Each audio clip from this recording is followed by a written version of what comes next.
Bonsoir. Nous allons essayer de commencer à l'heure, certains de nos intervenants ayant des contraintes d'agenda. Mon nom est Philippe Maupas, je suis le président de CFA Society France. Et pour la deuxième fois, nous avons le plaisir de nous associer à la conférence annuelle du Master 203, organisée par Stratefi, l'association des étudiants. En mars dernier, c'était Finance 2020. Aujourd'hui, on a de nouveau un horizon de long terme, puisqu'on va s'intéresser à la version au risque et ses conséquences sur l'investissement de long terme. Et je ne vais pas parler très longtemps, mais vous dire quelques mots sur CFA Institute et CFA Society France, si j'arrive à maîtriser cette chose. CFA Institute est une association à but non lucratif nord-américaine qui existe sous une forme différente depuis 1949. Elle a connu de nombreux avatars. Financial Analyst Federation, ça s'est appelé AIMR, ça s'appelle aujourd'hui CFA Institute. Et cette association administre depuis plus de 50 ans un programme de certification financière qui s'appelle le CFA, Chartered Financial Analyst. La mission est ambitieuse. Elle est d'accompagner les métiers de l'investissement au niveau global par la promotion des standards les plus élevés en matière d'éthique. Éthique, vous en entendrez souvent parler dans le programme CFA, de formation et d'excellence professionnelle pour le bénéfice de la société tout entière. CFA Institute, combien de divisions ? Les divisions sont assez nombreuses et assez impressionnantes. Les chiffres, 120 000 membres sont détenteurs de la certification sur un total de 127 000 membres. Ils sont actifs dans plus de 150 pays, majoritairement en Amérique du Nord, histoire oblige, 65% de nos membres y sont, 16% en Europe, 15% en Asie-Pacifique. C'est également une organisation qui a un programme de partenariat très actif avec les universités et grandes écoles. Plus de 300 d'entre elles sont partenaires du programme CFA et incorporent une partie prépondérante de ce programme dans leur propre curriculum. Nous avons 10 partenaires en France, dont l'Université de Paris-Dauphine, qui, avec 9 masters, est le plus représenté parmi tous nos partenaires. Et nous sommes ravis de cette collaboration. Le Master 203 fait bien entendu partie de ces 9 masters. Nous avons 210 000 inscrits aux 3 niveaux de l'examen en 2013-2014. Et là, la démographie est un petit peu différente, ou la géographie est différente, puisque 44% d'entre eux sont en Asie-Pacifique, 16% en Europe et 24% en Amérique du Nord. Certains d'entre vous sont peut-être inscrits à la session de décembre du niveau 1, qui a lieu samedi. Si c'est le cas, bon courage. Nous aimons beaucoup les universités car les étudiants et les étudiantes d'aujourd'hui sont les professionnels de l'investissement de demain et donc nos membres. 25% des inscrits à l'examen CFA sont des étudiants et nous avons 3500 étudiants dans 800 universités qui participent tous les ans à un concours d'analyse fondamentale qui s'appelle le CFA Institute Global Research Challenge. Et nous avons cette année 60 étudiants inscrits à des prix d'analyse de finances quantitatives organisés en France et étendus pour la première fois aux Pays-Bas et en Irlande, qui s'appellent les Quant Awards, que nous organisions avec State Street Global Advisors. Le CFA Institute, ce sont donc un certain nombre de programmes de certification, le CFA Programme, CIPM pour les spécialistes de la mesure de performance, Claritas pour les fonctions support à l'investissement, un code d'éthique qui s'applique à tous les détenteurs de la certification et qui est extrêmement strict, des codes de conduite professionnelle qui peuvent être adoptés par les sociétés de gestion d'actifs.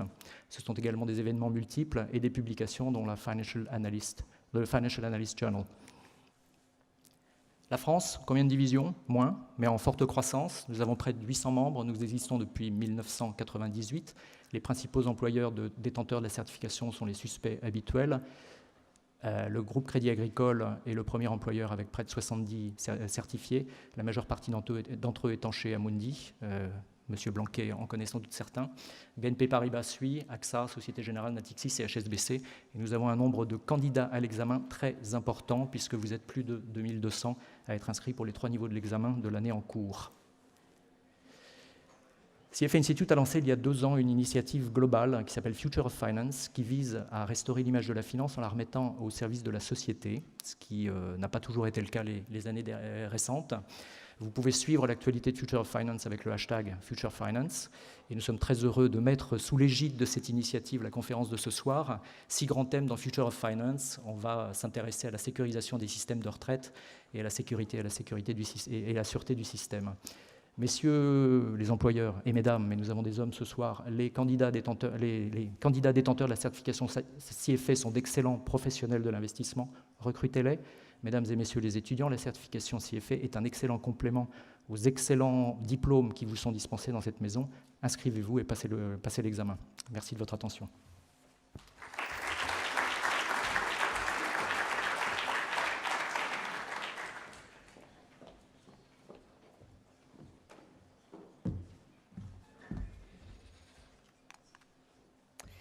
Bonsoir. D'abord, merci beaucoup d'être présent ce soir. C'est un honneur pour moi de représenter Stratéfie, l'association étudiante de Master 203. Donc cette année, encore une fois, j'aimerais bien remercier CFA Society France pour son aide à l'organisation de cette conférence. Sans vous, ça n'aurait jamais été possible. Et j'aimerais également remercier Société Générale et la chaire QMA, les organisations qui, pour le rapport en fait, et pour leur engagement envers nos étudiants et notre master. L'année dernière, comme c'est déjà dit, on a eu la chance d'assister à une conférence passionnante sur les enjeux du futur de la finance d'ici 2020. Et donc, je ne doute pas un instant que les intervenants de cette année sauront nous captiver et répondre à nos interrogations sur l'impact de l'aversion risque sur l'investissement de long terme. Donc, j'aimerais auparavant vous présenter rapidement Stratéfie. Donc, c'est une association d'étudiants de Master 203 qui a été créée afin de développer les liens entre les étudiants de notre master et les acteurs majeurs de l'industrie financière et en particulier des marchés financiers. Donc, pour y parvenir, on organise chaque année des conférences comme celle-ci, des événements de networking à Paris, à Londres, à New York, mais aussi 2 semaines de rencontres à Londres et à New York. Et dans ce cadre, nous rencontrons les anciens de notre master et de Dauphine en général, et aussi des managers des entreprises, des top entreprises financières du monde, comme Goldman Sachs, comme Citi, Barclays, JP Morgan, Morgan Stanley, BNP Paribas, Société Générale, Bourse Euronext, BlackRock et beaucoup d'autres. Nous sommes très très fiers en fait de pouvoir apporter aux étudiants de notre master des nouvelles opportunités qui aboutissent à des vrais succès, comme par exemple les rencontres de cette année à Citibank à Londres ont débouché sur le recrutement de 4 étudiants de notre master en stage d'été. Donc je ne veux pas vous prendre plus de temps que ça, et donc c'est un honneur pour moi de passer la parole à nos intervenants. Merci beaucoup.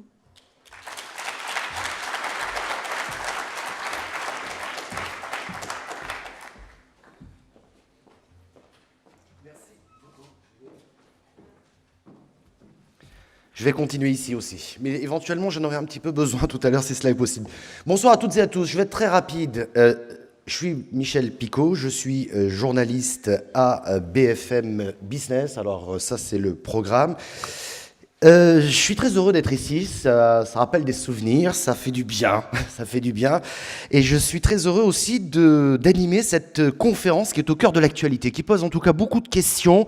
Et j'espère qu'avec nos invités, nous pourrons vous apporter des réponses et des éclairages nouveaux. L'aversion au risque, une menace pour l'investissement long terme, point d'interrogation. C'est le thème de ce soir. Je vais peut-être demander tout de suite déjà à nos invités, à François de Varenne, à Pascal Blanquet et à Philippe Desfossés de venir me rejoindre sur cette scène si vous êtes d'accord. Le temps de vous dire 2-3 petites choses importantes.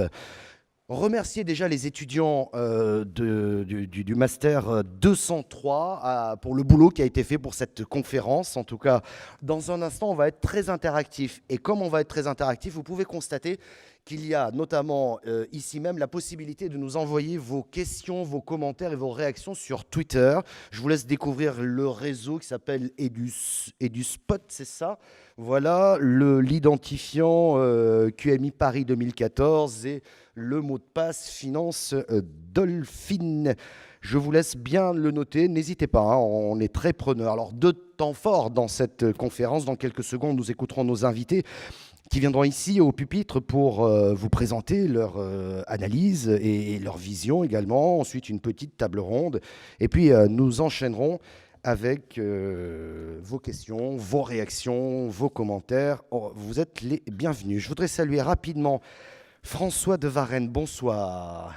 Merci d'avoir accepté notre invitation. Nous sommes très heureux. Vous êtes le président du directoire de SCOR Global Investment. Pascal Blanquet, bonsoir. Merci également d'avoir accepté notre invitation, directeur général délégué Groupe Amundi. Et je voudrais saluer également Philippe Desfossés. Bonsoir. Vous êtes le directeur de l'établissement de retraite additionnelle de la fonction publique. Sans tarder, je vais donner la parole tout de suite à François de Varenne.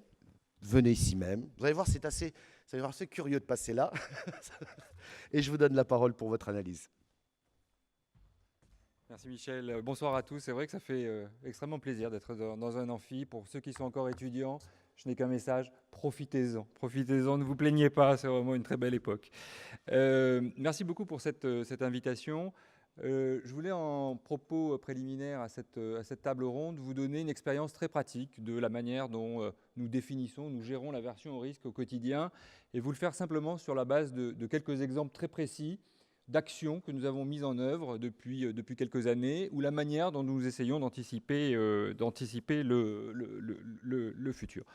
Alors juste 2 mots sur SCOR, qui est l'honorable société qui m'emploie. SCOR est en général peu connu du grand public. Nous sommes un réassureur. Donc un réassureur, ça assure les assureurs. Donc c'est une fonction peu connue du très grand public, puisque nos clients sont uniquement des assureurs ou des grandes entreprises dans le monde. Et nous faisons que 2 activités. Gérer des risques non-vie et gérer des risques vie, qui sont liés en général à la durée de vie humaine en termes de mortalité ou de longévité. Nous recevons des primes et donc à ce titre-là, nous devons les placer sur les marchés financiers et c'est la fonction qui m'est dévolue au sein de ce groupe. Le terme d'aversion au risque dans une compagnie d'assurance est extrêmement intéressant. Une compagnie d'assurance se doit par définition d'être neutre au risque. En effet, si la compagnie SCOR était averse au risque, nous ne souscririons aucun risque dans le monde auprès de nos clients, où nous les souscririons de manière trop sélective, et donc à ce titre-là, nous aurions un portefeuille de risques au sein de notre bilan qui est totalement sous-diversifié. Donc il ne faut pas être averse au risque. Si en revanche on était l'opposé, c'est-à-dire des risques lovers, eh bien, on aurait exactement l'effet inverse, on aurait une souscription totalement hasardeuse, totalement démesurée, et aussi un effet de sous-diversification totale. Donc notre but est d'être le plus possible neutre au risque. Alors ceci étant dit, être neutre au risque, et notamment dans mon activité sur les marchés financiers, ça ne veut pas dire faire n'importe quoi et être totalement passif. Et je vais vous montrer la manière dont nous essayons d'appréhender les périodes ou les phases de cycle sur lesquelles nous essayons de détecter un certain nombre d'événements et surtout les détecter en avance. Vous le verrez par les exemples que je vais vous donner. Notre culture, c'est vrai en réassurance, mais du coup c'est vrai aussi dans notre métier de gestion d'actifs chez SCOR, c'est d'essayer avant tout d'anticiper les chocs. Alors de temps en temps on les surestime, mais il vaut mieux les surestimer que les sous-estimer. Très rapidement, quelques chiffres. La société de gestion par rapport à des actifs gérés par Amundi est toute petite. Nous gérons à peu près 16 milliards en compte propre pour le compte de notre client bien-aimé SCOR, et nous gérons à peu près 1 milliard d'euros pour le compte d'un certain nombre de clients en externe. Où peut intervenir dans un processus d'investissement chez un réassureur ce concept de risque ou d'appréhension que l'on peut avoir par rapport à certains événements de marché. Et je préfère ce concept d'anticipation ou d'appréhension plutôt que d'aversion au risque. On a un processus d'investissement, vous le savez, le monde de la réassurance et le monde de l'assurance sont chamboulés en ce moment par des évolutions réglementaires. On pourra y revenir tout à l'heure sur des questions-réponses. Par une évolution de la réglementation qui s'appelle Solvabilité 2, Solvency 2, qui est en train de chambouler énormément tout ce que nous faisons. Nous avons un processus qui est assez clair, assez limpide, sur lequel j'aime bien communiquer et sur lequel j'aime bien rendre compte. Notre processus d'investissement est très simple. Nous le définissons en 3 étapes. Nous avons du capital qui est alloué chez SCOR. C'est un capital qui nous est donné par nos actionnaires. C'est des fonds propres en dur. Nous avons levé un petit peu de dette hybride pour renforcer ce capital. Mais c'est un montant qui est connu. Et donc, dans un processus d'allocation du capital, nous allouons ce capital en 3 grands bocaux.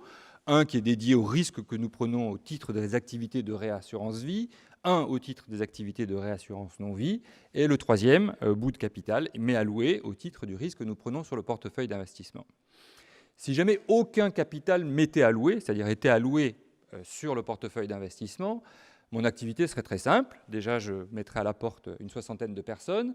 Et 2, je n'investirai que dans des actifs sans risque, si on peut encore donner une définition du mot sans risque, dans les devises qui correspondent aux contrats que nous avons souscrits dans l'ensemble du monde.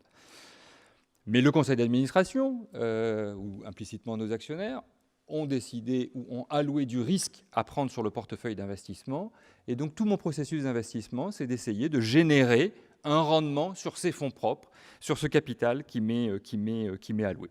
Donc c'est la première partie de ce processus.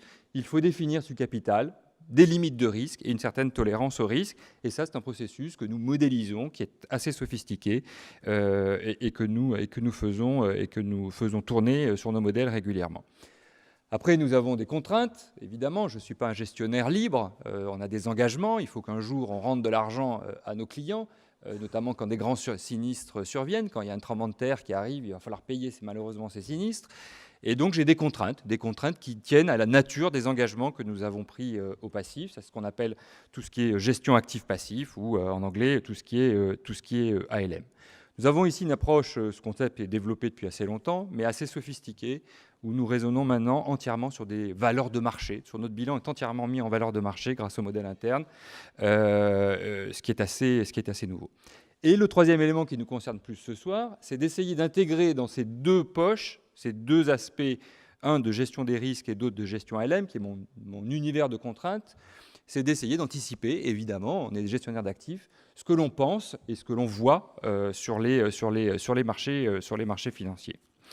Alors j'aime bien présenter ce graphique. Non pas que j'ai réécrit une histoire ce soir ex post pour essayer d'être un peu brillant devant vous, mais étant un groupe coté, je communique depuis maintenant un certain nombre d'années tous les trimestres sur notre politique d'investissement, et donc tout ceci est communiqué en temps réel et n'est pas une réinterprétation de l'histoire. Slide un peu compliqué, je ne vais pas tout commenter, mais vous donner la manière dont nous essayons de détecter des chocs, et surtout ce qui est important quand on détecte des chocs ou des chocs potentiels, c'est essayer surtout d'être consistant dans ce que nous faisons en termes de gestion d'actifs. Je vous donne 2-3 exemples pris au hasard sur cette diapositive. Le premier, c'est la grande crise de liquidité qu'on a commencé à connaître en 2007 et qui s'est poursuivie jusqu'en 2008 avec les faillites retentissantes d'un certain nombre de banques. Qu'est-ce que nous avons fait ? Non pas qu'on était des grands gourous à prévoir depuis le début des 2007 la grande crise des subprimes et cette crise de liquidité, on avait détecté un certain nombre de signaux négatifs sur les marchés qu'on ne comprenait pas. Et on s'est dit, on ne comprend pas ce qui se passe, donc nous ne faisons plus rien, nous baissons la voilure sur les actifs risqués et nous accumulons du cash. Et on réinvestira ce cash le jour où on comprendra un peu plus ce qui se passe. Il se trouve qu'on a compris un peu plus ce qui se passait au début 2009. Et à ce moment-là, nous avons énormément réinvesti ces liquidités que nous avions mis temporairement de côté. Deuxième exemple que je pourrais vous citer sur cet écran, on a tous en mémoire la grande crise de la dette souveraine en Europe. C'est des choses que nous, on a détectées par des analyses internes dès la fin 2008. Là aussi, c'est des choses qui sont datées, qui sont publiques, donc ce n'est pas de réécrire l'histoire. Détecter qu'il peut y avoir des problèmes sur la dette publique en Europe et sur les pays périphériques de la zone euro, c'est une chose. Prendre des actions et mettre en œuvre les craintes que l'on a, c'est autre chose. Nous avons quasiment en quelques mois vidé notre portefeuille de tous les titres souverains périphériques. Nous avons baissé de manière très forte notre exposition aux titres souverains de la zone euro, pareil, dans l'attente de la compréhension de ce qui allait se passer. Et cette attente peut être longue dès que des politiques commencent à s'en mêler. Troisième exemple que je pourrais vous citer sur cette page, et ça sera peut-être le dernier, prenons un exemple récent. Jusqu'à un passé récent, tout le monde parlait de la baisse des taux, de la hausse des taux dans l'ensemble du monde. Nous avons commencé à parler, depuis l'été 2013, de la possibilité pour l'ensemble des banques centrales dans le monde entier d'avoir une stratégie égoïste de sortie de la crise, c'est-à-dire totalement désynchronisée. Et nous avons essayé de tenir compte de ce qui se passe d'ailleurs depuis sur le fait que les banques centrales, notamment aux États-Unis, au Royaume-Uni ou en Europe, ont des stratégies aujourd'hui très différenciées. Très vite, quelques chiffres, mais je ne veux pas vous abreuver. C'est juste pour vous montrer que ce que nous faisons, c'est dynamique. Donc quand on a des vues ou quand on a des craintes ou des anticipations, vous voyez, on a des swings, des effets de rebalancement de notre portefeuille qui peuvent être assez forts. Pour un investisseur institutionnel, et j'ai l'habitude de regarder ce que font tous nos concurrents, ce sont des mouvements extrêmement forts. Regardez les variations de cash, regardez notre baisse d'exposition ces dernières années sur les titres souverains, regardez au contraire notre augmentation de notre exposition sur des titres de crédit privés. Nous avons vraiment des anticipations et nous essayons de mettre en œuvre ces anticipations au quotidien dans notre politique de gestion. Les mouvements tels qu'on les connaît aujourd'hui, de volatilité, d'incertitude, de crainte, de peur, qu'on a pu connaître de temps en temps depuis 2007, sont aussi souvent les commandes de manière négative, en disant « Oula, ça fait peur, il n'y a plus rien à faire ». C'est aussi des grandes périodes d'opportunité, des grandes périodes d'opportunité. Je vous donne un exemple, je pourrais en citer plusieurs, mais un exemple fort. Les banques, du fait de leur évolution réglementaire, prêtent moins ou ont des bilans qui doivent se réduire. Mais face à ça, un certain nombre d'investisseurs institutionnels, et nous en faisons partie, se sont mis à investir sur une nouvelle classe d'actifs qui était relativement étrangère aux investisseurs institutionnels il y a encore 2-3 ans ou 4 ans. Et nous nous sommes mis à investir sur ce qu'on appelle les loans, des créances bancaires, que nous allons racheter sur les bilans d'un certain nombre de banques. Et vous avez un certain nombre d'exemples sur cet écran. Mais je suis contraint en temps, donc je vais passer assez rapidement. Une des thématiques dans le titre de cette conférence était sur l'horizon de temps. Est-ce que l'horizon de temps est quelque chose qui est important et est-ce que ça joue, ou ce qui peut se passer en ce moment, ou l'aversion au risque, ou la manière dont on anticipe l'économie, peut jouer sur notre horizon de temps? Je ne suis pas, je vous l'ai dit tout à l'heure en introduction, je ne suis pas un gestionnaire d'actifs libre. Je suis sous un environnement de contraintes. Ces contraintes, c'est une compagnie d'assurance doit être en mesure, dans le futur, de payer les sinistres que ses clients ont au titre des contrats que nous avons souscrits et du transfert de risque que nous avons pris. La durée moyenne de ces engagements est relativement courte chez un réassureur comme nous. Elle est environ de 4 ans.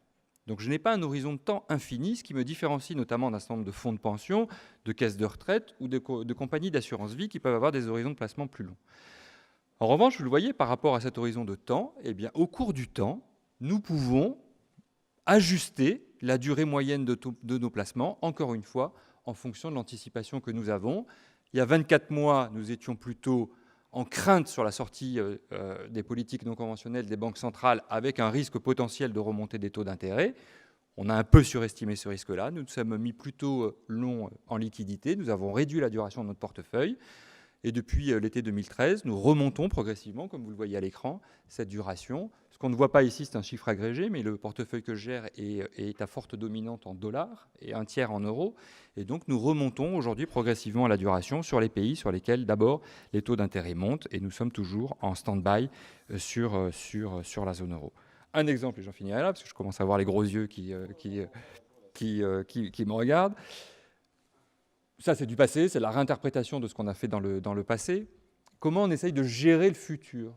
Le seul moyen que nous, on a trouvé de gérer le futur, c'est de faire des scénarios. C'est de faire des scénarios et de se dire, voilà, on fait un scénario, on lui donne un nom, il y a un certain nombre d'hypothèses derrière, macroéconomiques, sur les taux d'intérêt, sur les taux de change, sur les rendements des actions, etc. etc. On essaye d'évaluer la probabilité d'occurrence que nous donnons à ces scénarios et nous simulons notre politique d'investissement sur chacun de ces scénarios. Encore une fois, c'est assez crédible parce que dans le passé, nous avons mis par rapport aux événements qui pouvaient arriver ou nos anticipations sur les marchés, nous avons mis en œuvre à l'actif de manière consistante une stratégie d'investissement qui était en lien avec nos hypothèses sur les marchés financiers. Très vite, mais voilà, c'est le type d'analyse que nous faisons régulièrement. Que se passe-t-il si nous sommes dans tel ou tel scénario? Et ces scénarios, ils ne sont pas figés, ils ont vocation à être réévalués de manière relativement régulière. Voilà, nous simulons notre stratégie d'investissement. Que se passe-t-il sur notre portefeuille? On essaye de le stresser sur des scénarios un peu noirs. On essaye de temps en temps de prendre un peu de Prozac aussi pour avoir des scénarios très optimistes et qui nous font doubler notre rendement du portefeuille à un horizon de 3 ans. Mais vous voyez, c'est un instrument, une boussole qui est extrêmement intéressante pour piloter dans le futur l'aléa, le risque, l'incertitude ou la possibilité d'avoir des chocs dans l'économie ou les marchés financiers. En guise de conclusion, je reviens sur un des thèmes que j'ai mentionné au tout début. Je vous ai dit que notre processus de gestion chez SCOR, il n'est pas vrai qu'au niveau du portefeuille d'investissement, il est vrai sur l'ensemble de la société de réassurance.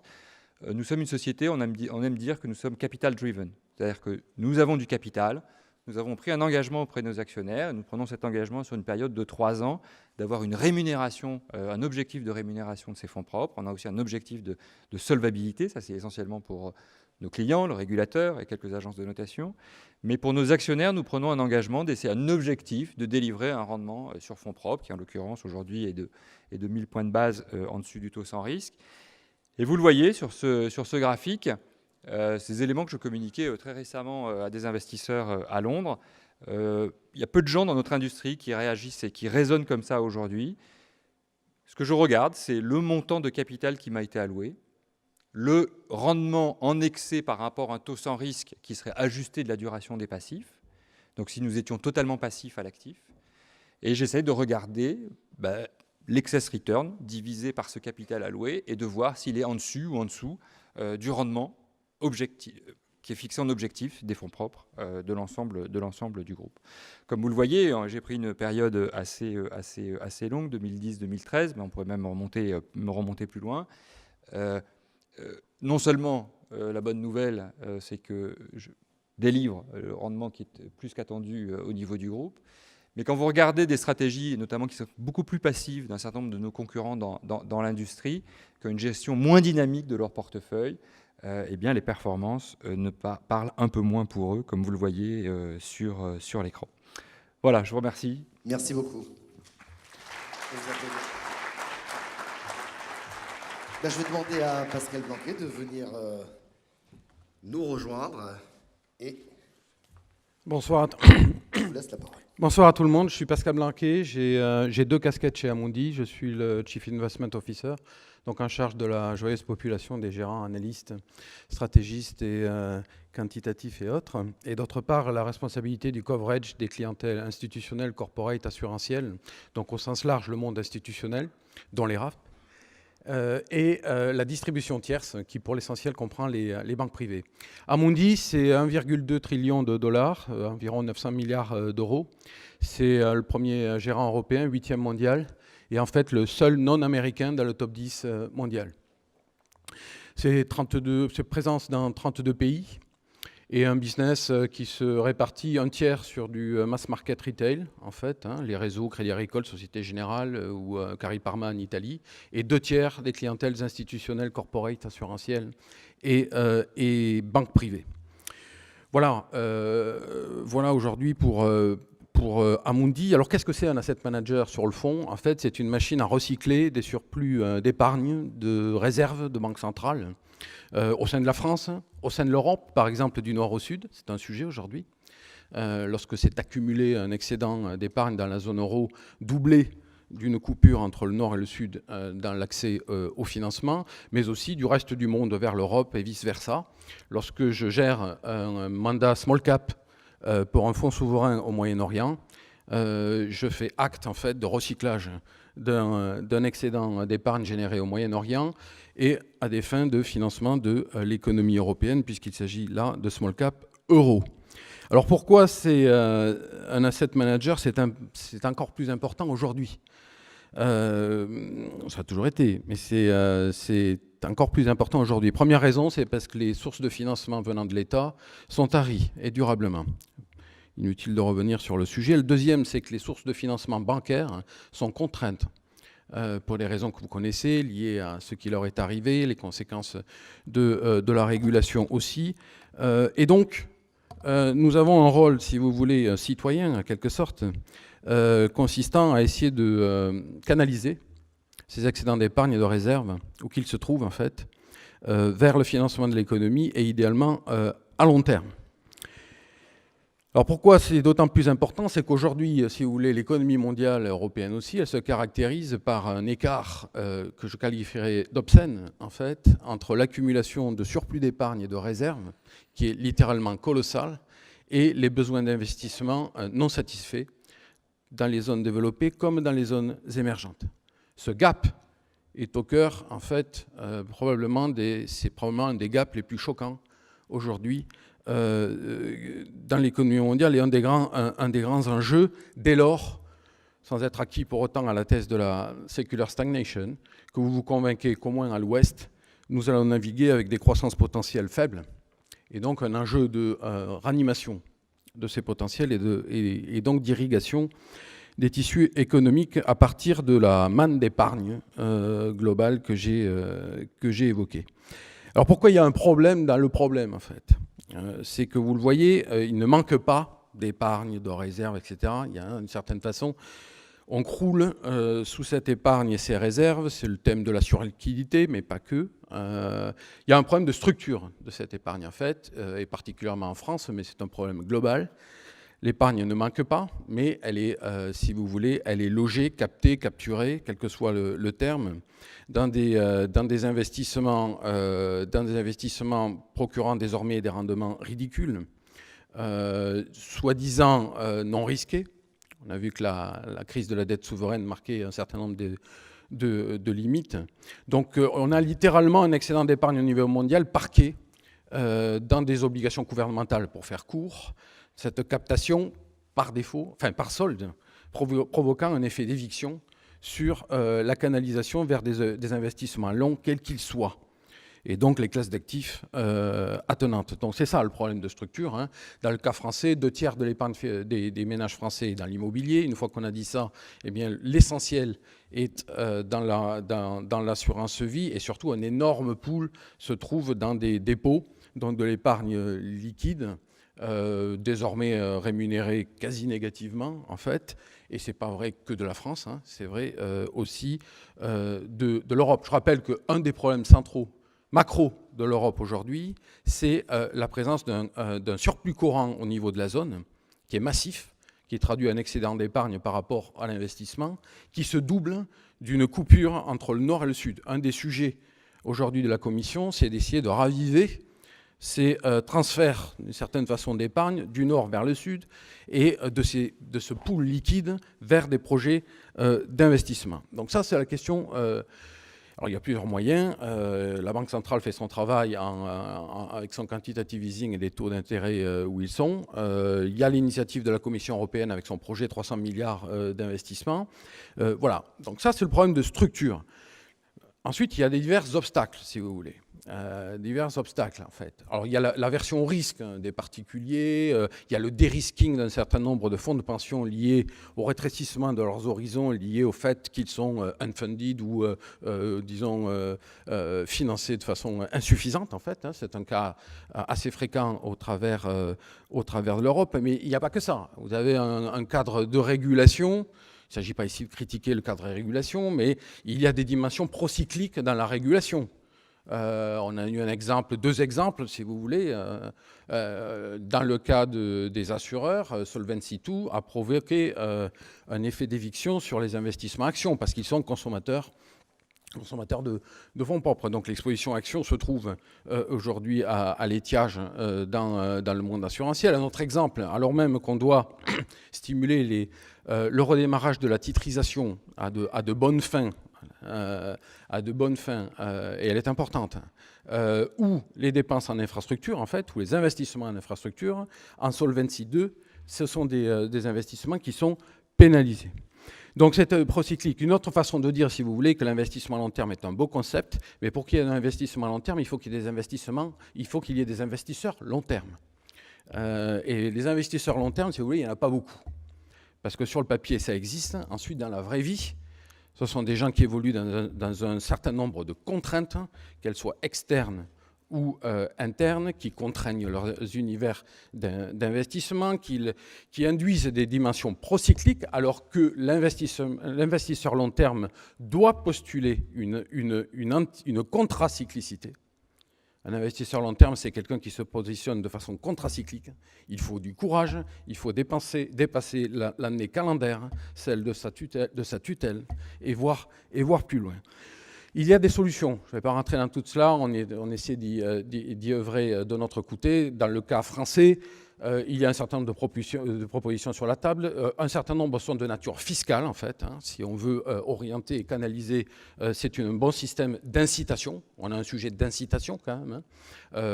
On le voit en utilisant déjà les poches, je dirais, plus naturellement long terme, que sont l'assurance vie, le PEA, le PERC, le PERCO, donc les formes d'épargne tournées vers le long terme à des fins de retraite. Voilà des exemples. Donc il y a un certain nombre de mesures. Il y a aussi à travailler sur les offres produits qui sont insuffisantes. Aujourd'hui, par exemple, des solutions diversifiées qui incluent du coté, du non-coté en termes d'actions, plus une poste de cash. Donc jouer avec ces cubes-là, ça c'est donc dans notre jardin en tant qu'asset manager, il y a un travail à faire là-dessus. Essayer de pousser les murs des univers d'investissement, parfois en dépit de la régulation. Voilà, il y a un certain nombre de chantiers qui sont ouverts sur la place. On essaie de pousser, mais il dépasse le cadre français. Mais ça va plus loin, en fait. Il y a aussi des enjeux pédagogiques auprès des clients, et particuliers notamment, en fait. L'investissement à long terme est un enjeu de pédagogie, que ce soit pour un investisseur ou des particuliers non spécialisés.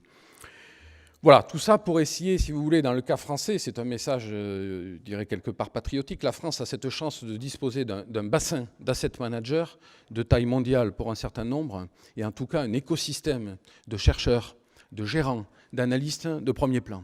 Il est dommage qu'au même moment, cela cohabite avec l'écart, le gap, que j'ai mentionné. Je termine avec 3 exemples d'actualité récente. Nous avons joint venturé récemment, il y a un mois, avec EDF. Donc nous créons une société d'AM commune, en fait. Le but est pour EDF d'originer des investissements d'énergie renouvelable, en fait. Donc origination, donc des investissements d'infrastructures, en fait. Et pour nous, d'apporter, si vous voulez, des capacités de structuration et de gestion, mais aussi rapprocher cette origination d'investisseurs long terme finaux, qu'il s'agisse de fonds de pension en France, de caisses de retraite, mais aussi de fonds souverains en Asie ou au Moyen-Orient. Au passage, Amundi, le deuxième marché d'Amundi, c'est d'ores et déjà l'Asie, en fait. Nous avons une présence extrêmement forte en Asie avec un peu plus de 150 milliards sous gestion. Donc, si vous voulez, vous avez des investisseurs long terme aujourd'hui qui aimeraient aller vers des dépenses d'infrastructure. Il y a un appétit, c'est clair. Pour autant qu'ils puissent le faire, cadre d'univers d'investissement, etc., leur problème, c'est de trouver des opportunités et donc des solutions d'origination. Voilà le rôle d'un asset manager. Là. Le deuxième exemple, que nous avons d'ailleurs pratiqué en commun avec Philippe, en fait, le carbone, en fait. Le carbone, aujourd'hui, on sait qu'il y a une probabilité assez élevée que le risque se matérialise. Il n'est pas encore totalement avéré. Il ne s'est pas totalement matérialisé. Et surtout, il est mispricé dans les marchés. Donc un investisseur court terme, je dirais rationnel ou purement rationnel, court terme, il n'a pas grand intérêt aujourd'hui à prendre un pari sur le repricing du carbone. Nous, on l'a fait. On l'a fait parce qu'un certain nombre d'investisseurs longs, dont Philippe, mais le fonds AP4 en Suède et le FR1 en France, ont eu cette démarche consistant à dire finalement, si je suis un investisseur long terme, est-ce qu'on peut construire une solution dans laquelle, si le repricing intervient, eh bien, j'obtiens un gain, en fait, de positionnement, au-delà de mon engagement philosophique dans la cause, d'une certaine façon. Et puis, si ça n'intervient pas, d'une certaine façon, je conserve la performance du benchmark. Donc, on a construit une espèce de free option consistant à construire un portefeuille filtré sur des critères d'exposition aux émissions de gaz et aux réserves fossiles. Donc, on a enlevé un certain nombre de corporates ou réduit un certain nombre d'autres, tout en contraignant la tracking erreur du portefeuille par rapport à son bench de référence. Ce que vous obtenez une sorte de risk-free option. Ça, c'est simple, en fait, mais ça permet d'aller dans ce sens.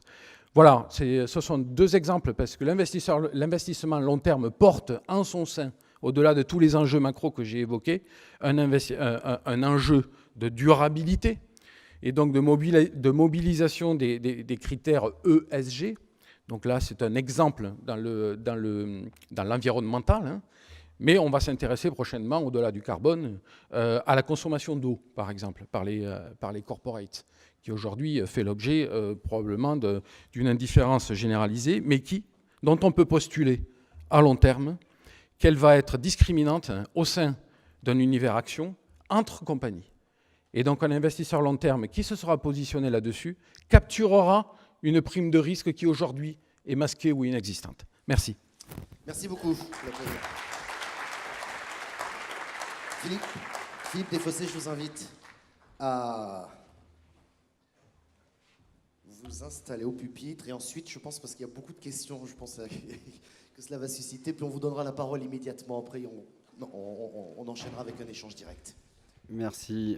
Nous n'avions pas répété avec Pascal, mais je trouve qu'il a très bien introduit ma présentation. Donc, merci Pascal.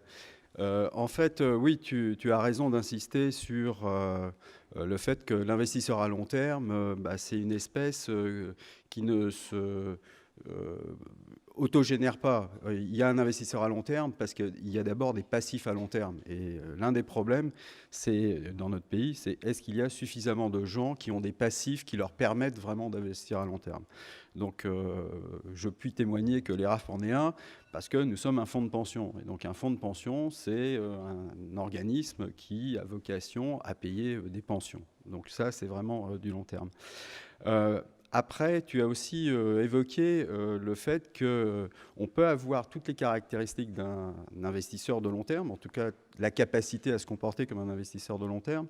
Après, la réalité de la vie fait que c'est beaucoup plus compliqué que ça, pour des tas de raisons sur lesquelles on reviendra, la régulation, mais aussi éventuellement la gouvernance.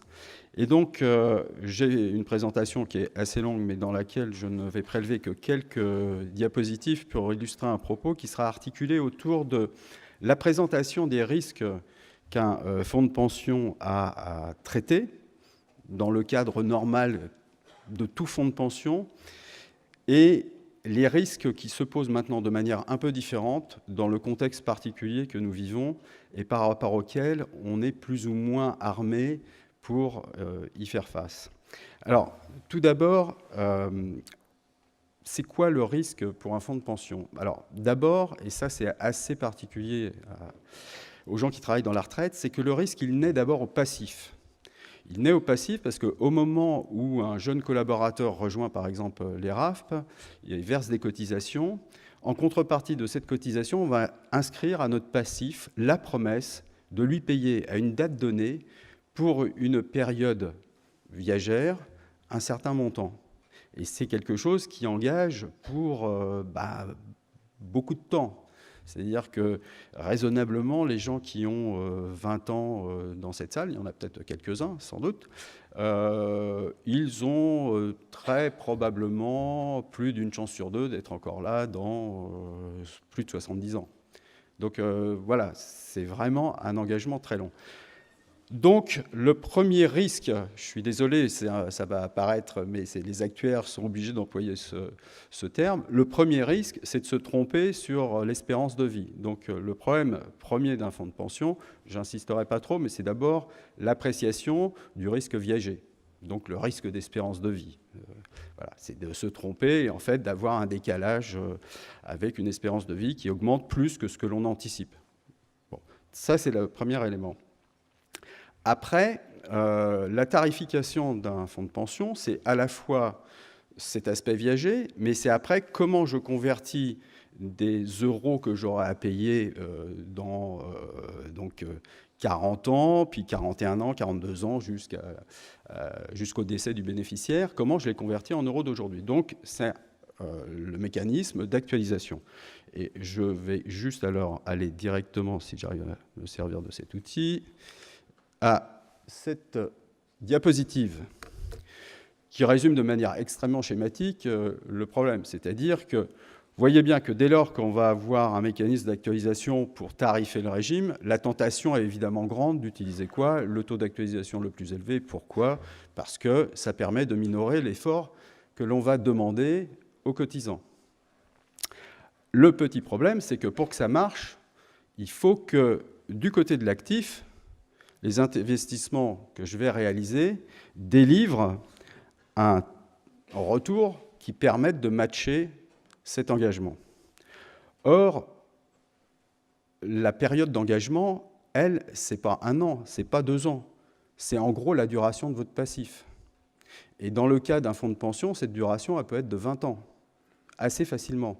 Donc c'est un engagement de très très long terme. Alors, que se passe-t-il lorsque vous avez actualisé votre passif, comme l'ont fait la plupart des fonds de pension aux États-Unis, des fonds de pension publics, à 7,5 ou 8%? Donc là, vous avez des retraités américains, vous les aurez reconnus, côté assez flashy de leurs vêtements, qui sont très contents. Ils vont partir là pour la Floride en ayant pris au passage tout l'argent qu'ils avaient épargné. Le petit problème, c'est que lorsque vous actualisez à 8% et que vous traversez une crise financière qui en provoque un sévère réajustement des rendements, eh bien, du coup, vous vous retrouvez dans la situation qui est décrite à droite avec des tas de fonds de pension qui sont totalement sous-financés, ce qui est totalement contraire au principe même de la capitalisation, où la valeur de marché de vos actifs doit permettre à tout instant de couvrir la valeur actuarielle de vos engagements. En gros, ça veut dire que si on mettait le régime en renouf, vous devez pouvoir, par la seule cession de ces actifs, pouvoir couvrir les ventes, les versements des prestations. Donc, il y a un risque de tarification qui est double, espérance de vie, mais aussi donc de optimisme trop grand dans la capacité à investir de façon à tenir un taux d'actualisation.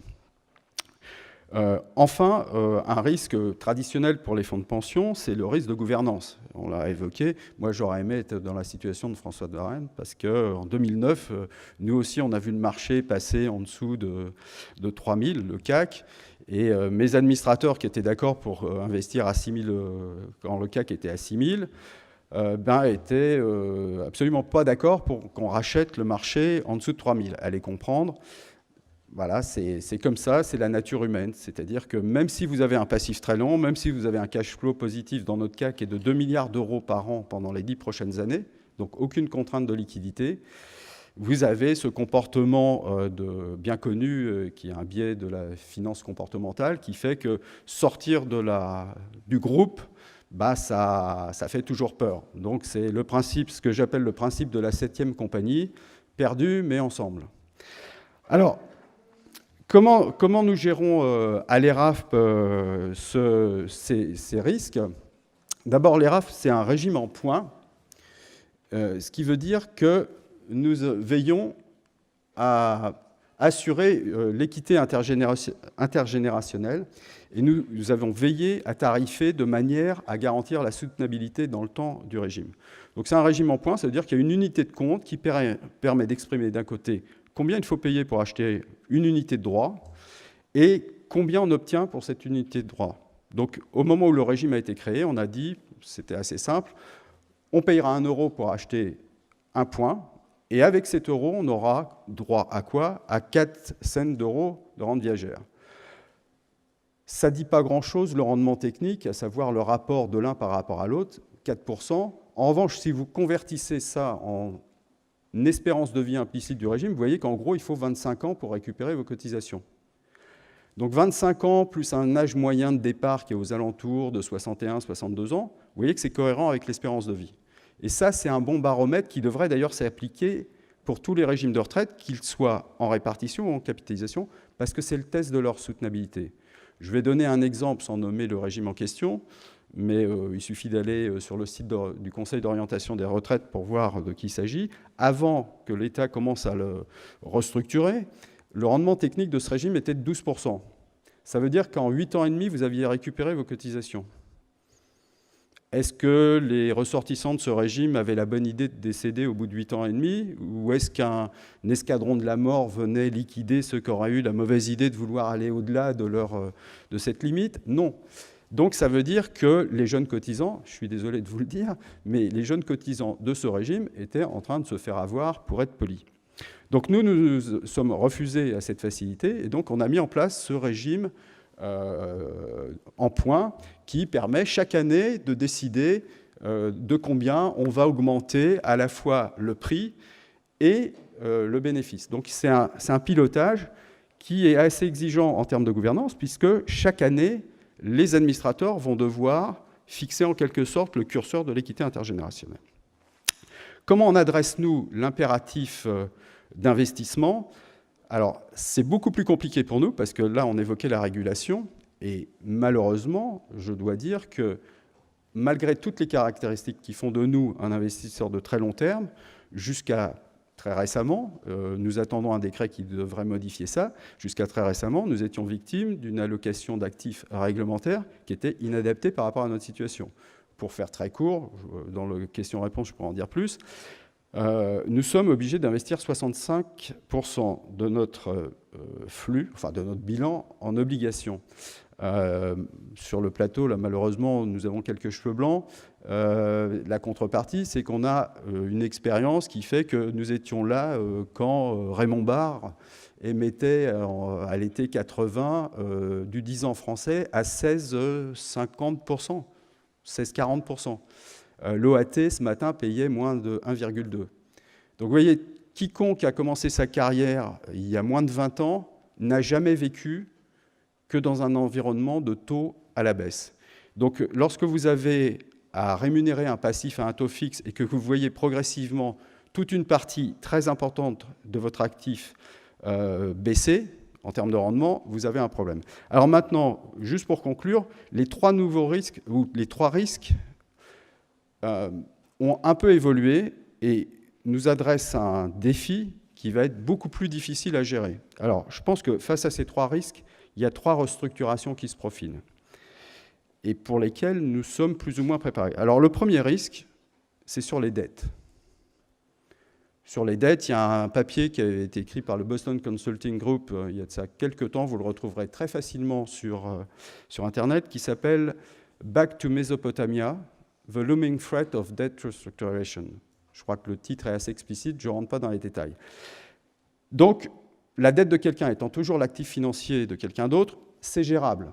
Vous pouvez aller voir votre créancier, et ça m'en coûte de le dire, puisqu'on est quand même très chargé en obligations, et vous pouvez à la limite restructurer, dire « désolé, vous aviez quelque chose qui valait 100, qui devait être payé dans 10 ans, bah, ça vaut toujours 100, mais ça vous sera payé dans 25 ans ou dans 30 ans. » Donc en actualisé, c'est plus tout à fait la même chose. Donc ça, c'est le premier risque. Second risque, c'est les bénéfices sociaux. Vous avez vu là que, enfin on est passé un peu rapidement, mais les premiers rivets sont en train de sauter.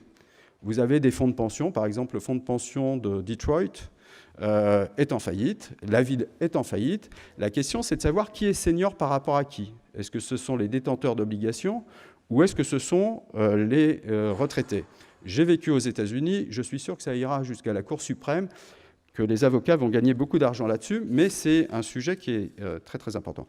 Et rapidement, mais c'est un sujet là, qui est beaucoup plus sérieux, et notamment pour vous qui êtes jeune et qui aurez ça quand même à gérer plus longtemps que nous, c'est une dette qui, elle, malheureusement, ne peut pas être structurée. Et là, Pascal en a un peu parlé, c'est la dette carbone. Parce que autant les deux premières, on peut aller voir les créanciers et leur dire « désolé, on ne vous payera pas la totalité de ce que vous doit ». On peut aller voir les retraités et leur dire « désolé, on vous a promis des trucs, et ben voilà, on ne sait pas le faire ».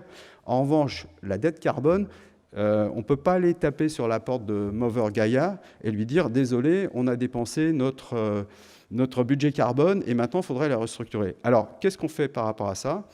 Pascal en a dit deux mots. D'abord, il faut mesurer. On ne gère pas ce qu'on ne mesure pas. Donc, comme fonds de pension, on estime que si le carbone est un risque, et ça me paraît difficile de contester que le carbone soit un risque, il y a un excellent rapport signé par des gens aussi avisés que Hank Paulson, Steyer et Michael Bloomberg, qui s'appelle Risky Business Report, qui dit oui, c'est une vraie menace pour le business, et c'est une vraie menace pour les asset managers et pour les investisseurs, puisque en clair, ça veut dire qu'un jour, vous risquez de découvrir que vous portez dans vos livres ou en contrepartie des engagements que vous avez accordés, des actifs qui ont perdu leur valeur. Donc mesurer, puis ensuite engager le processus de décarbonisation. C'est ce qu'a évoqué Pascal. Et nous suivons donc l'exemple de notre homologue suédois, AP4, qui a donc engagé avec Amundi ce processus. Voilà, je vous remercie. Merci beaucoup.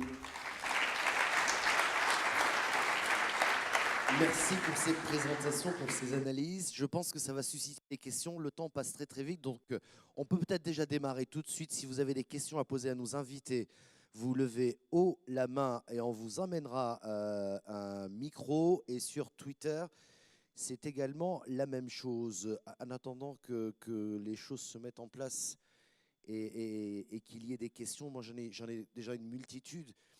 Mais j'ai entendu à plusieurs reprises dans vos différentes présentations, vous avez évoqué les questions de régulation.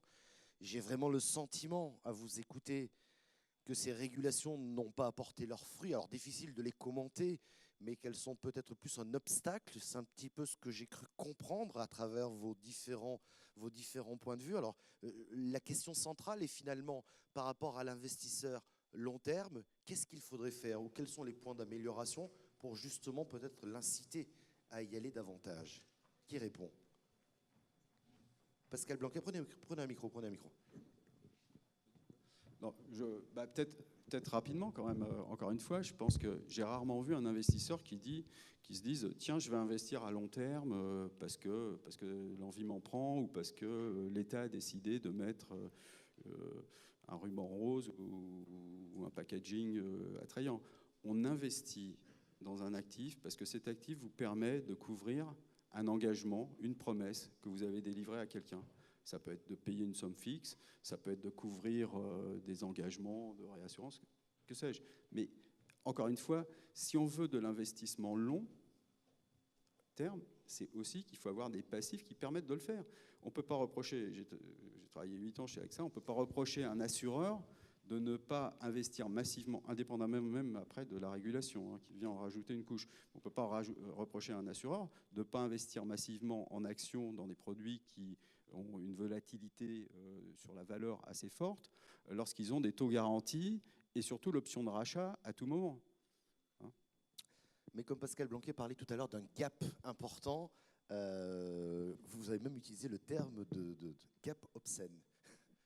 Voilà, je me dis quand même quelque part, cette épargne est là, quelque part cette passerelle n'y est pas.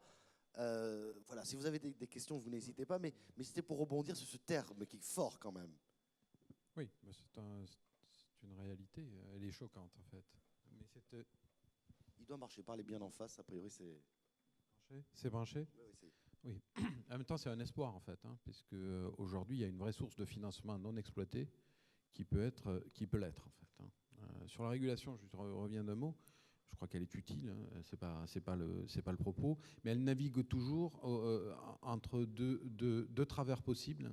C'est la procyclicité, qui est son biais naturel, qui vient s'ajouter aux biais naturels comportementaux humains en fait. Donc pour un investisseur, c'est quand même pas évident. Il a une régulation qui est procyclique, la nature humaine est procyclique, sa gouvernance est procyclique. Donc voilà, il y a ça. Et l'autre travers, c'est cette tentation parfois d'essayer d'abolir le cycle en fait. Ce qui, voilà. Alors il y a des solutions. Je pense que notamment un des problèmes qu'on a, c'est que la régulation est définie à un niveau macro-prudentiel, que je ne conteste pas, c'est un fait. Or, on devrait voir se multiplier des études micro beaucoup plus nombreuses sur l'impact de telle ou telle stratégie pour tel ou tel acteur, tel ou tel fonds de pension, etc. Et éventuellement revenir sur un certain nombre de considérations. Je prends quand même un exemple par l'extrême. M. Abe au Japon. M. Abe, il se trouvait avec un monde de fonds de pension publics détenant à 70%, entre 70 et 80% les GGBs. Il a dit, moi j'ai un problème en effet de glut, c'est-à-dire d'excès d'épargne par rapport à l'investissement. Et je vais donner l'exemple, top-down. Donc je demande au GPIF, le plus gros fonds de pension au monde en fait, de basculer son allocation stratégique, 50% equities, 50% bonds, et à l'intérieur de chaque poche, 50% foreign en fait. C'est une révolution considérable. Ce qui suppose en gros que le fonds de pension va vendre des GGBs. Et pour les vendre, qu'est-ce qu'il a fait ? Il les a vendus à la Banque centrale du Japon, qui s'est positionnée en acheteur en dernier ressort. En fait. Voilà, donc c'est un exemple extrême en fait, de ce qui s'est passé, ce qui est en train de se passer au Japon avec M. Abe. François de Varenne, oui, juste un mot sur la régulation. J'aime bien faire un lien entre le titre de cette soirée et le régulateur. Il n'y a pas plus averse dans le monde qu'un régulateur. Un régulateur, je mettrai aussi les agences de notation qui sont un peu la même chose. ont horreur des mauvaises surprises. Ils ont horreur des mauvaises surprises. Donc à partir du moment où on a compris ça, et je ne suis pas un fou de la déréglementation, mais notamment pour nos métiers, tout est fait pour éliminer du côté du régulateur la mauvaise surprise. Ce n'est pas pour ça qu'il va détecter en avance les problèmes, parce qu'en général, il est plutôt suiveur. Mais une fois qu'il a détecté un problème, il met tout en œuvre pour essayer de minimiser la source de mauvaise surprise. Et la source de mauvaise surprise dans nos métiers, elle est sur de la volatilité, c'est-à-dire sur des prix qui peuvent varier plus qu'attendu. Et ça, il ne sait pas le gérer dans le long terme. Il ne sait pas le gérer dans le long terme. Et d'où ces régulations qui sont de plus en plus fortes, notamment sur nos métiers. En tant qu'investisseur institutionnel, c'est pour éviter auprès du régulateur la mauvaise nouvelle et la surprise. J'ajouterais que les investisseurs sont pas égaux devant ces contraintes, en fait. Si vous prenez un fonds souverain au Moyen-Orient et un fonds de pension en Europe, ils évoluent avec des contraintes de passifs qui n'ont absolument rien à voir, et des contraintes d'investissement qui sont extrêmement différentes, en fait. Ou dit autrement, la marge de manœuvre d'un fonds souverain est beaucoup plus importante, en fait. Allez-y, réagissez. Moi, je vais me tourner un tout petit peu du côté de la tribune parce qu'il y a beaucoup de tweets qui arrivent et je vais pouvoir vous les poser. Non, juste pour poursuivre sur ce que dit Pascal, là aussi la gouvernance est importante parce que les allocations stratégiques dans beaucoup de fonds de pension sont annuelles. Il faut déjà se poser la question, est-ce que ça a beaucoup de sens? Les trustees ont l'œil, les administrateurs ont l'œil fixé sur la performance annuelle, éventuellement par rapport à des benchmarks sur lesquels on pourrait, sur la pertinence desquels aussi on pourrait s'interroger. Je veux dire, est-ce qu'une surperformance par rapport à un indice market cap, est-ce que c'est une bonne nouvelle ou une mauvaise nouvelle? Si vous êtes en train de prendre des positions encore plus importantes que tout le reste du marché en 2007 sur le Nasdaq, est-ce que vous devez être satisfait ou est-ce que vous devez être inquiet? Donc vous voyez, il y a plein de sujets sur qu'est-ce qu'un investisseur de long terme. Et si vous voulez avoir une bonne idée de ce qu'est vraiment un investisseur de long terme, vous regardez les gros family office ou les fonds, certains fonds, où là, on accepte, mais on va jusqu'au bout de la logique. On accepte de dire, si on fait moins bien cette année, tant pis, c'est peut-être justement les autres, parce qu'il y a aussi la capacité à ne pas prendre des pertes gigantesques. L'exemple montre, mon voisin, qu'il y a des moments, il faut savoir mettre à la cape ou rentrer au port, abattre les voiles et attendre que ça se passe quand on ne comprend pas.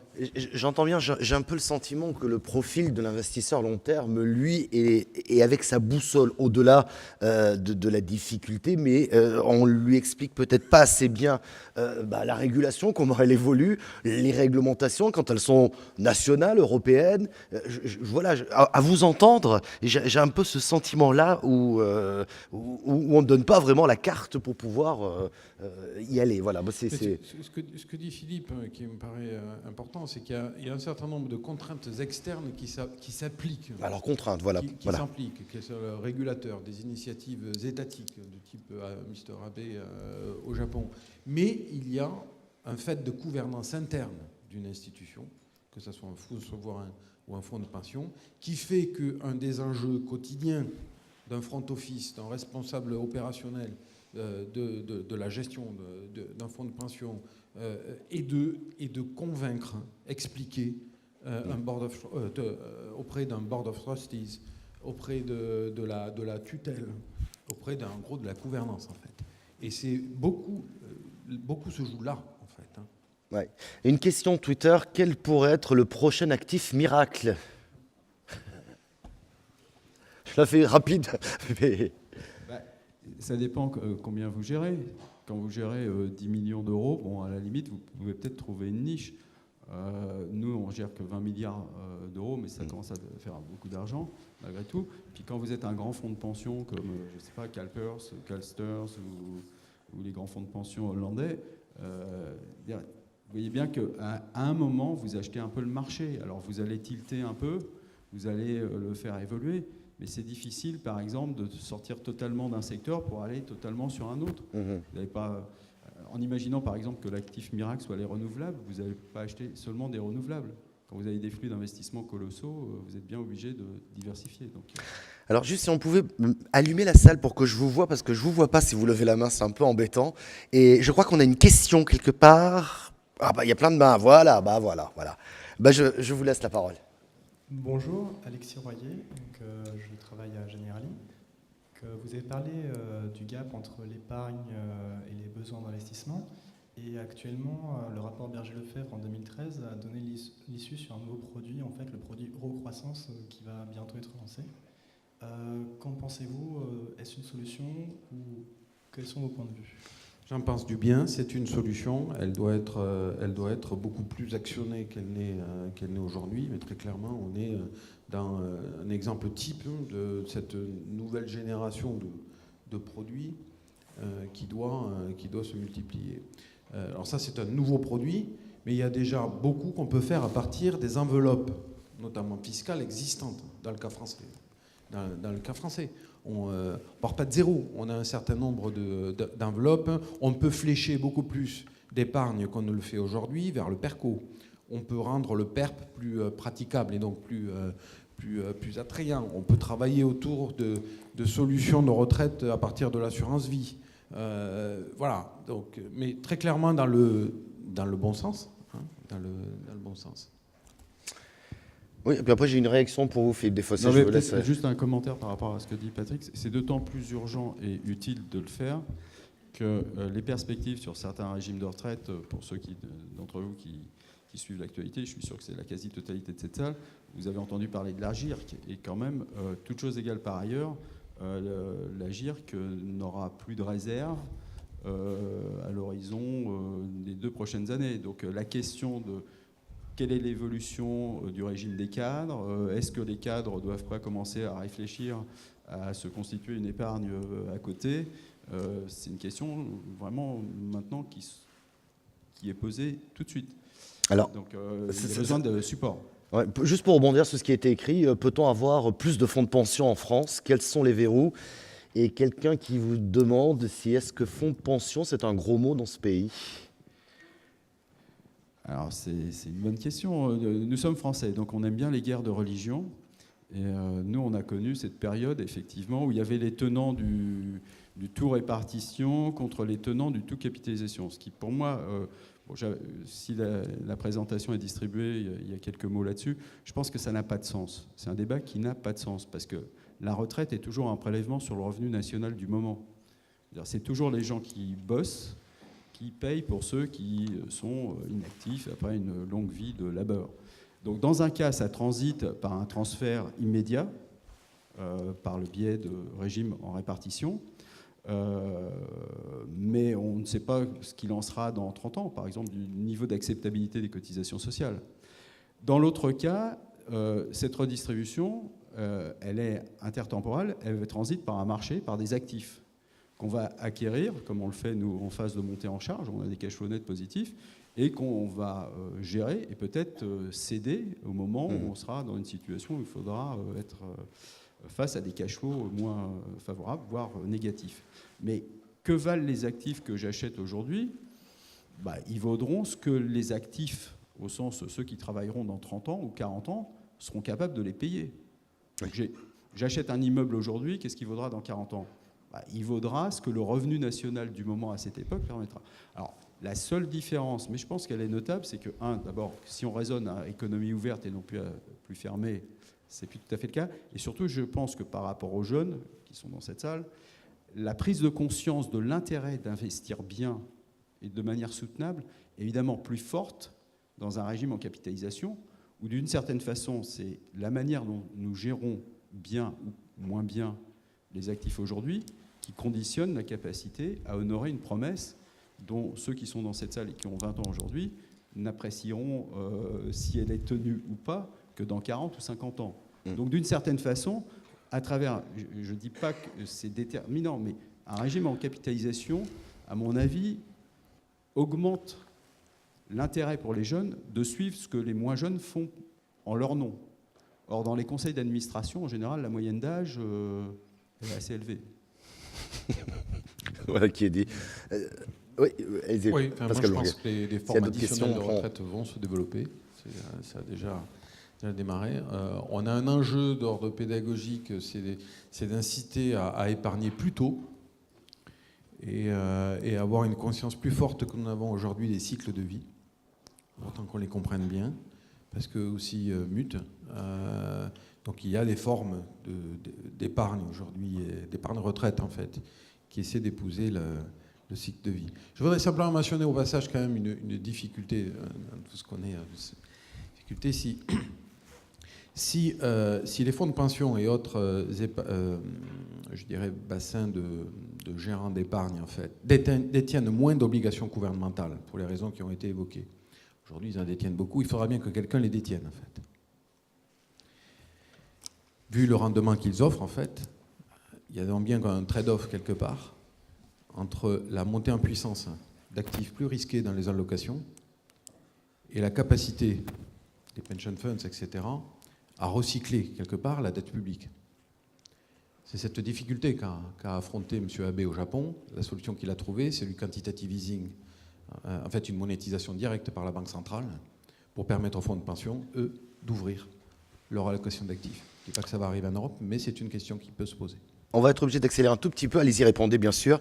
Pour prendre une ou deux questions dans la salle, il y a encore quelques tweets et après ça sera le mot de la conclusion. C'est par rapport à vos agendas. Hein. Oui, non, mais juste pour compléter ce que dit Pascal, sur les dettes souveraines, on voit quand même dans des journaux de référence, on va dire, apparaître des choses qui sont quand même assez intéressantes. Le mot de restructuration apparaît quand même de plus en plus. Walter Munchno, dans le FT il y a 2 jours ou 3 jours, écrivait ça. Et il y a M. Turner, qui est aussi une référence en Angleterre, qui, à lui, disait carrément il faut que les banques centrales non seulement achètent des obligations gouvernementales, mais il faut aussi qu'elles achètent la grosse chaudière qui permettra de les brûler dedans. Voilà, je ne dis pas qu'ils ont nécessairement raison ou tort, mais je livre ça quand même. Pourquoi ? Parce que tant que le marché aura le sentiment que les actifs qui sont achetés par les banques centrales devront être rachetés en quelque sorte par ce marché, c'est-à-dire qu'elles reviendront un jour, ça constitue une forme de frein.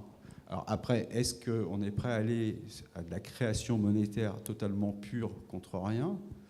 C'est un sujet qui reste... Mais est-ce qu'on peut seulement encore parler de marché obligataire actuellement ? Les marchés sont totalement distordus par l'intervention. Le Bund paye moins de 0,8. Vous prêtez à l'État allemand, certes, c'est bien l'État allemand, hein, vous prêtez à 10 ans à 0,8%. J'ai du mal à comprendre le rationnel derrière. Est-ce qu'il y a une... Oula. Alors, des questions très très rapides parce que le temps passe très très vite. Il y a plein de mains qui sont levées. Est-ce que quelqu'un... Voilà, vous avez le micro. Voilà. Je ne vous voyais pas, excusez-moi. Alors, c'est plutôt une question côté gestion. La part croissante des ETF dans la gestion, est-ce qu'elle ne vient pas directement de la version au risque des sélectionneurs de fonds ? Des ETF. La part croissante des ETF. On ne vous entend pas très bien. Vous pouvez répéter, s'il vous plaît, parce que moi aussi, je suis là. Est-ce que la part croissante des ETF dans la gestion ne vient pas d'une aversion au risque des sélectionneurs de fonds ? À vrai dire, non, en fait. Je pense pas. Je pense qu'elle vient assez largement de la volonté d'un certain nombre d'investisseurs de ne plus payer des fees à des gérants actifs qui n'ont d'actifs que le nom, ou dont la capacité à générer de la performance relève plus d'une marche au hasard que d'une régularité. Donc je pense qu'il y a des considérations économiques. Il y a des considérations de gouvernance qui ne sont pas les bonnes. Une gestion passive ETF, c'est ce qu'il y a de plus facile à rapporter à un board. C'est politiquement neutre et ça vous permet de dormir tranquille lorsque vous êtes responsable d'un front office. Maintenant, sur la question du risque, je pense que c'est risqué. Parce que quand vous faites de la gestion passive cap-weighted, donc classiquement, vous croyez être neutre risque, et en fait, vous vous embarquez dans des billets de concentration, des billets sectoriels.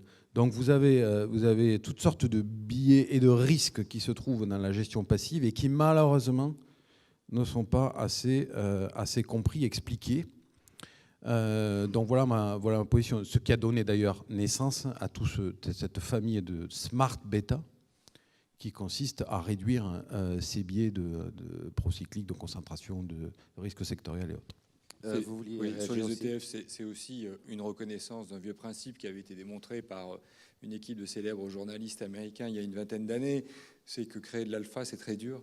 Et vous savez, ils avaient fait cette étude où ils avaient mis sur un tableau la liste des titres à sélectionner et ils envoyaient des fléchettes et ils simulaient une stratégie d'investissement avec les noms qui étaient sélectionnés par les fléchettes envoyées. Alors on a dit oui, mais vous êtes des journalistes financiers, votre choix est biaisé et donc vous avez montré que vous étiez bon. Parce qu'évidemment, le résultat était meilleur que l'ensemble des meilleurs gestionnaires américains. Et ils ont pris des singes pour faire le même exercice et les singes faisaient mieux que les meilleurs gestionnaires américains. Donc c'était aussi un concept, une reconnaissance d'humilité qui n'est pas facile sur du long terme, de créer de l'alpha. On va reprendre une ou deux questions et après malheureusement on sera obligé de... Alors... Juste une question rapide pour M. Desfossés. Vous disiez que le cadre réglementaire de l'ERAF pourrait bientôt changer. Quelles seront les classes d'actifs dans lesquelles vous allez investir si ce cadre réglementaire change prochainement? Disons, on part de tellement bas. Oui, on part bas sur les actifs à revenus variables, en clair les actions, puisqu'on est capé à 25%. Il y a même une époque où on n'avait pas le droit de faire de l'immobilier. Donc là, l'idée, ce serait de faire quand même plus d'actions. Pourquoi ? Parce qu'en achetant un portefeuille diversifié de titres, vraiment sans souci, on a un rendement qui est au niveau de ce que paye à peine un portefeuille d'obligations des mêmes émetteurs parfois. Et d'un côté, on a un taux fixe, donc avec un upside qui est nul. Tout ce qu'on peut espérer, c'est d'être payé de ses coupons et de récupérer le capital à la fin. Alors que dans l'autre cas, on a le rendement qui est au moins équivalent. Et puis, on a quand même un call sur la croissance de long terme de l'économie. Alors, si dans 10 ans, on est toujours exactement au même niveau encalminé à plus 0,3%, je pense qu'on aura d'autres soucis que simplement des soucis de retraite à traiter. Donc pour moi, c'est un no-brainer. Je pense que, encore une fois, je le dis parce que notre situation est particulière. Nous, on a 2 milliards d'euros de cash flow net à investir chaque année pendant les 10 prochaines années, puis après, ce sera un peu moins. Le régime, par définition, n'arrivera à maturité que dans 35-40 ans. Donc on a ce temps pour nous. Ce qui était particulièrement rageant, c'était d'avoir cette situation unique où on pouvait aller chercher la prime d'illiquidité, par exemple sur les infrastructures, ou se permettre d'investir dans des actifs plus volatiles, et qu'on en était en quelque sorte privé. Ce qui renvoie là aussi au problème de régulation. On prend vous voulez rajouter quelque chose, Pascal Blanquet? Oui, un complément. Je suis soucieux de votre agenda ce soir, c'est pour ça.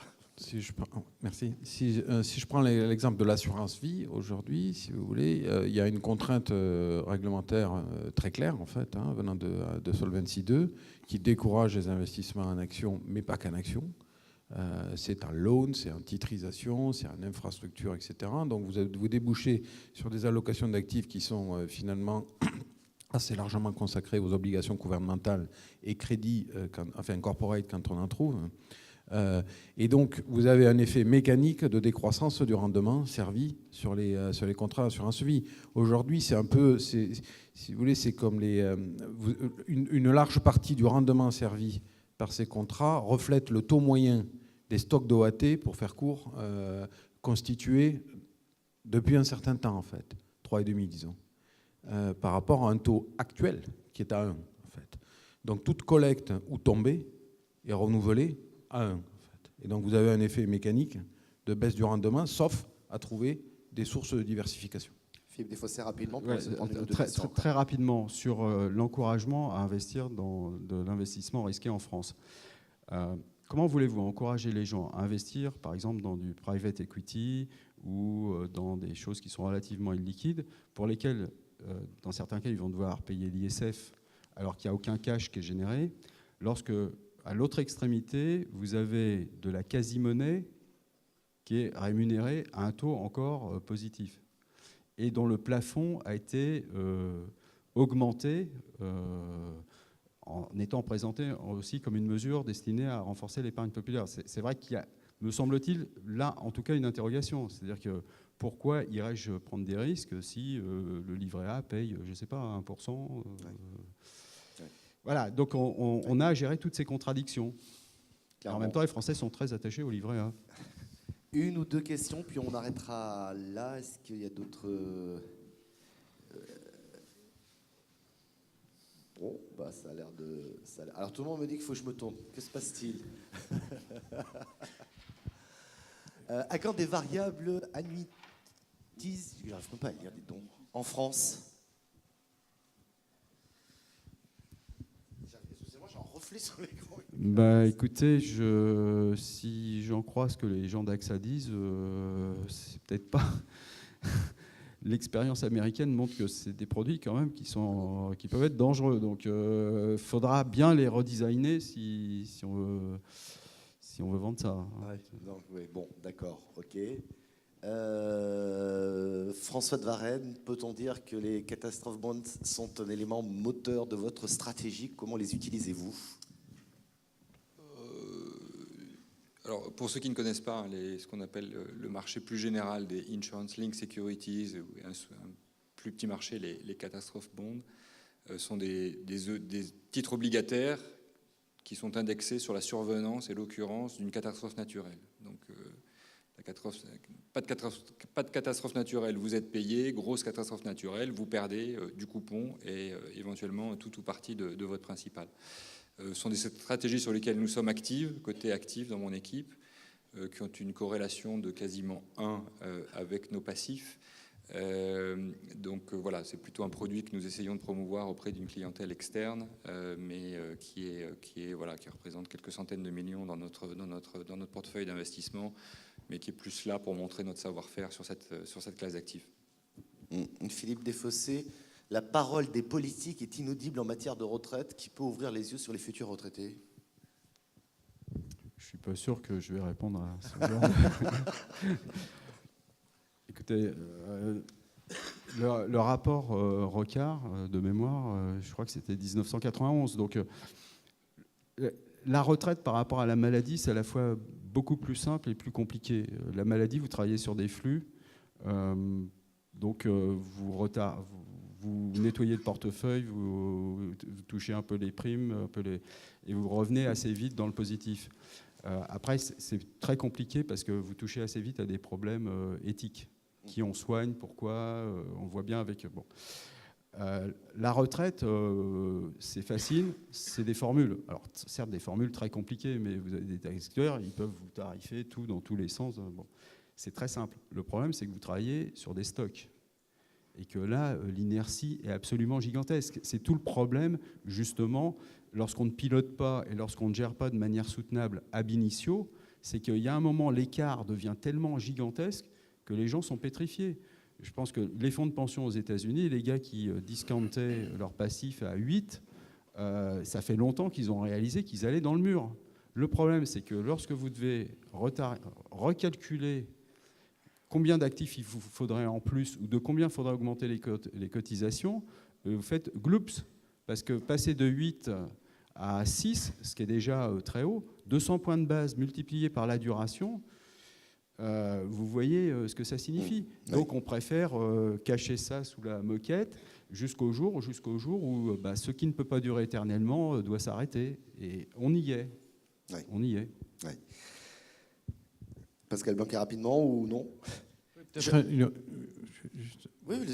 remarque sur le thème de l'aversion au risque qui était un peu au menu. En fait, un des sujets aujourd'hui qui a, d'un point de vue macro et en particulier du côté des particuliers, vous et moi, au travers de l'Europe, c'est l'hypothèse possible aujourd'hui que nous soyons en trappe à liquidité, pour faire court, au sens keynésien. Et c'est-à-dire une propension infinie à épargner tout euro supplémentaire emmagasiné, quel que soit le niveau des taux d'intérêt. C'est ça qu'essaie de déloger aujourd'hui la BCE avec ses outils, en fait, en abaissant la rémunération de cette propension, en fait. Mais en fait, on la voit assez enquistée dans un certain nombre de comportements particuliers, de corporate, etc. On atteint des niveaux de trésorerie ou de cash chez certains acteurs qui n'ont pas de précédent, en fait. dans l'histoire économique des 20 dernières années. Alors, il est peut-être trop tôt pour conclure, mais c'est un des éléments du diagnostic possible de déflation. Philippe Desfossés, puis juste sur la version risque et à propos des banques centrales, on a vécu quand même aux premières loges la crise. Bon. Et cette peur de prendre du risque nous a conduit à chaque fois à jouer en quelque sorte petit bras, c'est-à-dire à donner au marché ce qu'il attendait le coup d'avant. Et donc, il y a un moment, la mise augmente. Et c'est ce qui est particulièrement effrayant aujourd'hui. Et juste par rapport donc, à ce problème de timing, ça me rappelle une anecdote. On demandait un jour à MacArthur, c'est quoi la différence entre la victoire et la défaite? Il avait dit 2 mots, too late. Et voilà, c'est-à-dire que pour être vraiment quand même grave, c'est-à-dire qu'on arrive à un moment où effectivement, ce que dit Pascal, c'est est-ce qu'on n'est pas face à une sorte d'abysse, une trappe à liquidité, et qu'on disait aussi on ne pousse pas sur une ficelle. C'est-à-dire qu'il y a un moment, une fois que vous êtes rentré dans ce vortex, nos amis japonais, ça fait qu'on a connu le Nikkei à plus de 40 000 points. C'est vrai, on l'a oublié, oui, effectivement. Pour 2015, des points d'amélioration, on va arrêter là-dessus ou pas, parce que c'est dans quelques jours maintenant, ou on reste François de Varenne? Peut-être juste pour rebondir rapidement, sur, puis après il faudra qu'on arrête. Ce qu'il a dit, mais très, très rapidement. On vit quand même depuis un certain nombre d'années dans un monde qui est fabuleux, où un prix, et je pense que l'ensemble des étudiants dans cette salle le savent, un prix, ce n'est qu'une somme actualisée de cash flow futur, quel que soit l'actif. Et quand votre taux d'actualisation, qui est le taux d'intérêt, et qui est déterminé en ce moment par les banques centrales, et que ce taux d'intérêt est, alors j'aime bien employer le mot administré plutôt que manipulé, mais il est entièrement administré sur des horizons de temps extrêmement longs, le prix de l'ensemble des actifs, qu'il soit dit sans risque ou risqué, est faux. Est faux. On ne sait pas quel est son vrai prix, mais il est faux. Et donc vous créez des bulles. Et donc le fait que certaines banques centrales, et notamment les États-Unis, commencent à sortir de ce type de stratégie est sain, mais nous sommes dans des économies où des bulles se sont probablement créées, et nous en connaîtrons les conséquences dans quelques années. Alors je dirais un peu différemment. Ce qui me concerne, en fait, je pense qu'on a 3 thèses sur la table, en fait, qui ne sont pas exclusives les unes des autres, en fait. La première, c'est celle du savings glut de Ben Bernanke, qui rejoint mon point sur le gap, d'une certaine façon. La deuxième, c'est le QE glut, qui est en fait une interprétation purement monétaire, au sens de création monétaire, du glut. Et la troisième, c'est la secular stagnation. La secular stagnation, elle dit en gros, finalement, que pour un certain nombre de raisons structurelles, de la démographie au ralentissement des gains de productivité, etc., le taux d'intérêt d'équilibre, en fait, au sens taux d'intérêt naturel, c'est significativement abaissé à l'ouest. Et il est en fait le marqueur, ce qui veut dire que ce que nous voyons comme étant des taux d'intérêt nominaux, puisqu'ils sont seuls observables, particulièrement bas, ne serait pas forcément choquant dès lors que le potentiel de croissance serait durablement affaibli. Ce qui justifierait, dans cette thèse-là, des valorisations à l'équilibre ou des équilibres de classes d'actifs risqués plus élevés, toutes choses égales par ailleurs, en fait. Puisqu'en fait, vous valorisez un PE ou un spread de crédit en fonction d'un taux d'intérêt d'équilibre, en fait. Mais ultimement, ça signifierait que dans les années qui viennent, il faut s'attendre à des retours sur investissement en termes réels bas, en fait. Donc c'est ça la thèse de la secular stagnation. Et ça, c'est pas forcément dans les esprits, en fait. Donc probablement les 3 thèses sont entremêlées. The jury is still out, d'une certaine façon. Faites vos jeux, mais c'est un peu ce qu'on a sur la table aujourd'hui. Merci beaucoup. Je suis désolé pour les tweets qui sont passés, mais le temps passe très très vite et Pascal Blanquet m'a dit 21h grand maximum. Eh bien, il est 21h. Voilà. Merci beaucoup Pascal Blanquet, Philippe Desfossés et François de Varenne. Merci beaucoup. J'étais très heureux de passer cette soirée avec vous. Il y a un cocktail, vous pouvez y accéder par ici ou par là, et puis la discussion peut continuer. Merci en tout cas.